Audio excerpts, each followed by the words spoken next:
A very good morning to you all.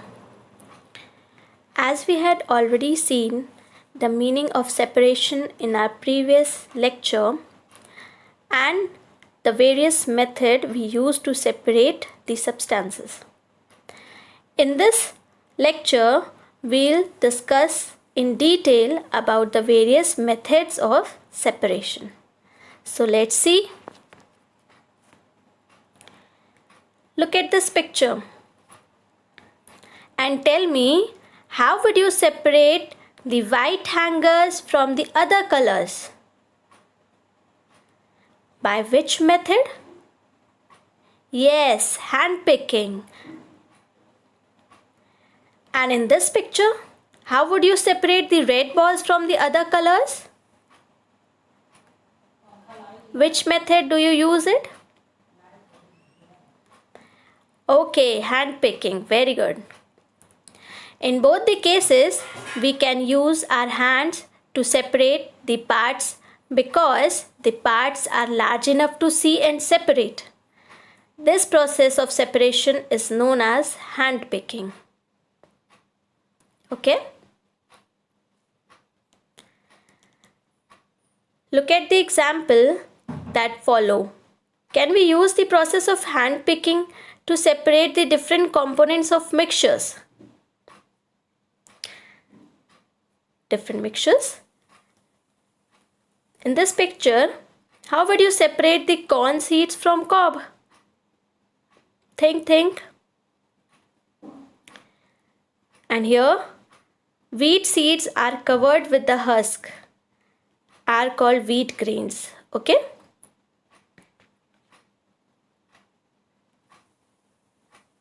So, how would you separate wheat seed from the husk?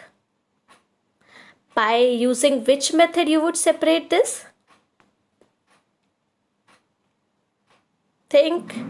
And in this picture, this is the flour, which is आटा, जिसको हम लोग हिंदी में आटा कहते हैं, with a lots of small stones in it. इसको कैसे separate करोगे? How would you separate the small stones from the flour? Let us look again at the three mixtures that need to be separated. Can hand picking be used to separate the components of all these mixtures? जो भी अभी हमने पिछला pictures दिखाया आपको पिछली slide में, जिसमें से आपको हस्क रिमूव करना था व्हीट ग्रेन से, या फिर कॉब में से कॉर्न रिमूव करना था, कॉर्न में से कॉब, आटे में से आपको जो स्टोन्स रिमूव करने थे, क्या उसमें हम लोग हैंड पिकिंग का मेथड यूज़ करेंगे? If we use hand picking, it would take very long to separate the mixtures into parts. There are other ways of separating the components of each of these mixtures which are faster and more effective. So let's see which are those mixtures or methods of separating these mixtures. Threshing. Now what is threshing? In this picture,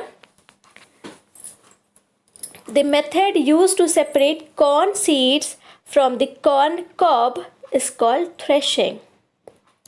Okay? And apart from corn, other grains like rice are also separated using threshing. In this picture, look at the first picture, which is in the left side, rice stalk with grain. ठीक है, अगर आपको इस stock में से rice का grain निकालने हैं स्टॉक में से, तो आप कैसे करोगे, कैसे सेपरेट करोगे उन्हें? थ्रेशिंग का मेथड यूज़ करते हुए, है ना? इस थ्रेशिंग में क्या होता है? इस मेथड में जो फार्मर्स होते हैं वो स्टॉक को मार के, ठीक है, एक हार्ड सरफेस पे उसको पीटेंगे और उसमें से फिर वो ग्रेन्स स्टॉक में से सेपरेट हो जाता है. As you see in the right side picture, which is in the right side, है ना? तो they use this threshing method for removing the grain from the stalk. Okay, then we'll see about the second method. No, third method. Okay, first one is hand picking, second one is threshing, and our third method of separation is winnowing. Now what is winnowing? This method used to separate the wheat seed from the husk. That is called winnowing. ठीक है, husk is छिलका, ठीक, जो seed में लगा हुआ रहता है, ठीक है, दैट इज हस्क. तो उसको हम लोग खाएंगे तो नहीं, उसको रिमूव करना पड़ेगा. तो उसके लिए हम लोग कौन सा मेथड यूज करेंगे? विनोइंग. ठीक है, अब इस विनोइंग में क्या होता है, कैसे छिलका रिमूव होगा, है ना? During winnowing parts of mixture are separated by wind.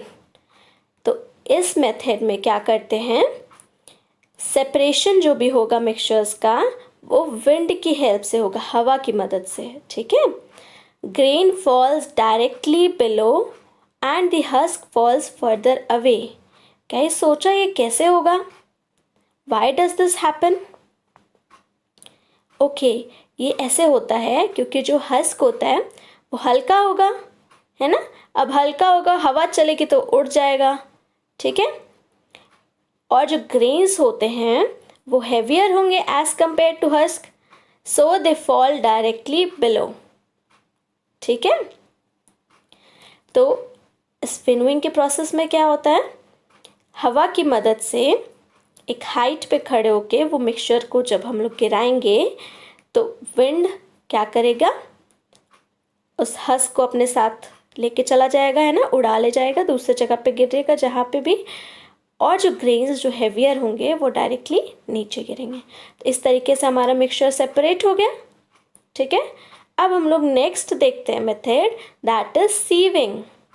ये सभी ने अपने घर पे नोटिस किया होगा, है ना, कि मम्मी आटा को जो भी उसमें इम्प्योरिटीज़ होती हैं, स्टोन्स होते हैं, एंड द अदर वन जैसे चोकर कहते हैं, है ना, उसे कैसे रिमूव करते हैं, उसे कैसे अलग करते हैं आटे से, उस मेथड को हम लोग कहेंगे सीविंग.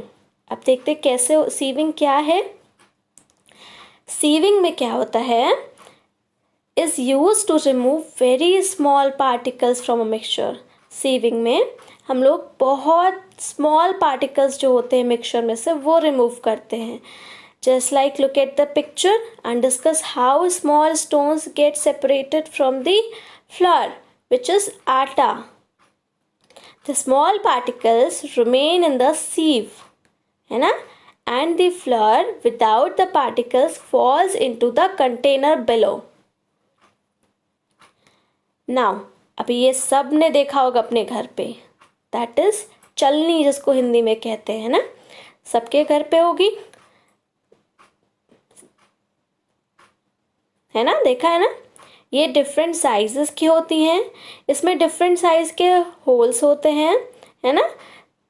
अब इनका वर्क क्या होता है, they are used to separate particles of different sizes from the mixture. Okay, the sieve with the smallest hole would help remove all small particles. अब ये डिफरेंट साइज के जो इसमें होल्स होते हैं वो किस लिए होते हैं, जो सबसे छोटा वाला जिसमें C लेबल्ड है ना, ABC आपको लेबलिंग दिख रहा है, जो C वाला है वो उसमें जो होल्स होंगे सबसे छोटे होंगे. ठीक है, सब बहुत छोटे छोटे उसमें होल्स रहेंगे.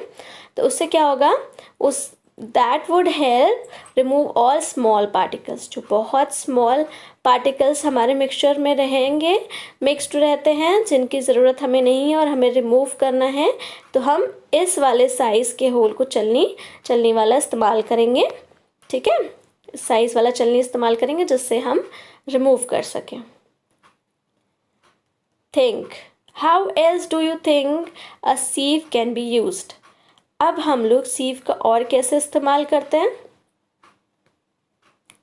The सीव can also be used to trap and hold on to the pure substances while the unwanted components gets filtered out. जैसे ये देखो इस पिक्चर में, अगर आपको वेजिटेबल्स धोने हैं, फ्रूट्स धोने हैं, है ना, तो आप क्या करोगे, इस चलनी का इस्तेमाल करोगे. ठीक है, तो ये क्या होगा, इसमें धुलते समय जो इसमें बिगर साइज़ का फ्रूट है, ठीक है, वो तो नहीं निकल जाएगा, इसमें से बाहर गिर जाएगा, है ना, इस होल से तो बाहर जाएगा नहीं, वो इसमें रह जाएगा, ट्रैप्ड रह जाएगा इस सीव में। वेयर एज जो उसमें स्मॉलर लीव्स होंगी, डर्ट होंगे, वाटर होगा, जिनकी ज़रूरत हमें नहीं है, और जो भी अदर अनवांटेड पार्ट्स हैं वो इस चलनी में से गिर जाएगा बाहर। ठीक है, तो इस चलनी की मदद से हम लोग ये वर्क भी करते हैं, हम लोग धुलते भी हैं अपनी सब्जियों को, ताकि उसमें से डस्ट भी निकल जाए। ठीक है, अब फटाफट से ये बता दो कि इस वाले मिक्सचर में जो आपको पिक्चर में दिख रहा है, इसमें कलर्ड ग्रेन्स दिख रहे हैं, है ना, मिक्स्ड है coloured grains. Which of the four method you learn about would you use to separate the red grains from the other colors? अब जो भी मेथड्स हम लोग ने पढ़े हैं उनमें से आप कौन सा मेथड यूज़ करोगे रेड वाले ग्रेन को अदर कलर्स वाले ग्रेन से अलग करने के लिए, और रीज़न भी बताओ। थिंक। ओके, क्या हम लोग थ्रेशिंग यूज़ करेंगे, थ्रेशिंग वाला मेथड, सीविंग वाला मेथड यूज़ करेंगे, विनोइंग?